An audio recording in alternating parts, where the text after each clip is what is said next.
For Morningstar, I'm Jeremy Glazer. Pharmacy benefit manager Express Scripts has been locked in a battle with insurer Anthem. I'm joined by Matt Coffina. He's the editor of our Stock Investor newsletter for what this could mean for Express Scripts. Matt, thanks for joining me. Thanks for having me. You've liked Express Scripts for some time now. Before we get into the Anthem dispute, can you just talk a little bit about why you think this is an attractive business? Sure. So Express Scripts' most attractive quality is that it generates a tremendous amount of free cash flow. Free cash flow normally is at or above net income because they're receiving funds from customers before they're paying suppliers.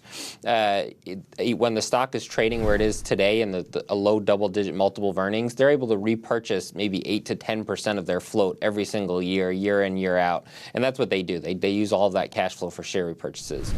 In the meantime, it's a defensive business, obviously linked to overall pharmaceutical spending. Customer relationships tend to be fairly sticky. Normal customer retention is in the 95 to 97% range.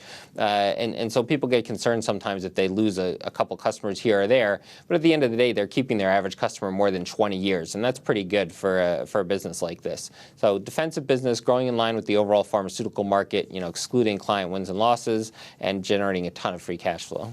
Let's look at what our analyst has called a steadily escalating dispute with Anthem. Why are these two firms going to court right now? Sure, it's a very interesting situation. So Anthem is Express Scripts' largest customer. They've been that since 2009.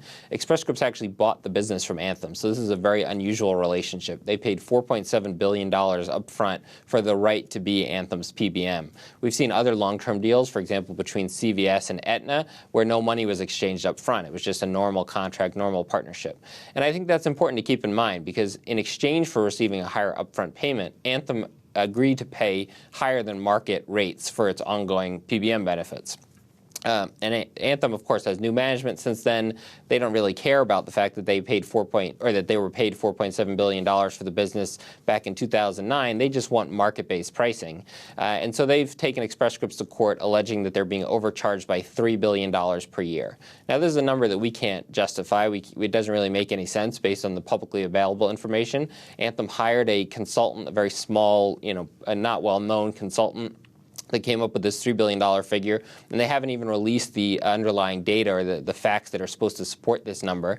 And Express Scripts has pretty much said the same thing. The number just doesn't make any sense. They haven't seen any justification for it. So no, Anthem, you're not entitled to $3 billion.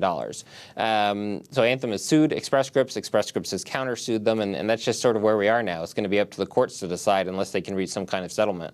So what could this mean for Express Scripts? Is there now a tail risk that they could lose this Anthem business? Sure. So Anthem is about 16% of revenue. The important point is that we don't know what contribution it has to earnings.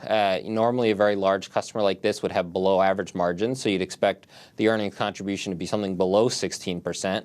On the other hand, the fact that Anthem is so upset about this and that it was a usual relationship, as I described, it could possibly be more than 16%. And I've seen some estimates as high as 30% of earnings.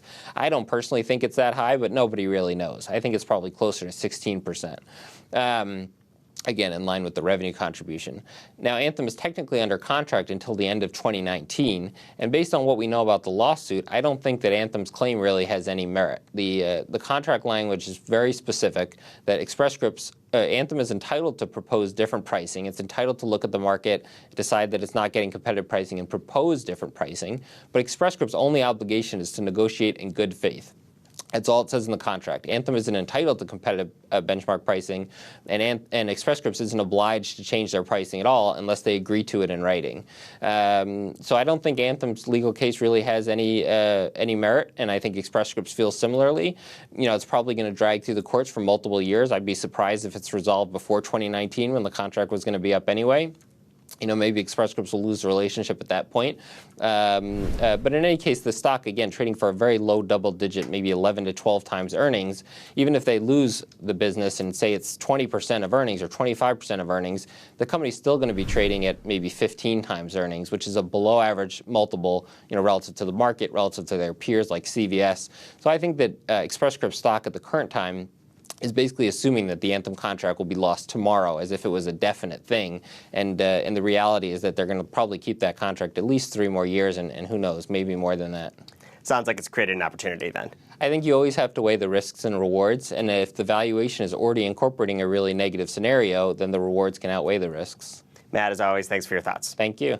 For Morningstar, I'm Jeremy Glazer. Thanks for watching. Watch all the Morningstar content you love from your living room.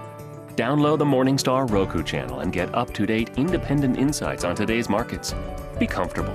Be informed.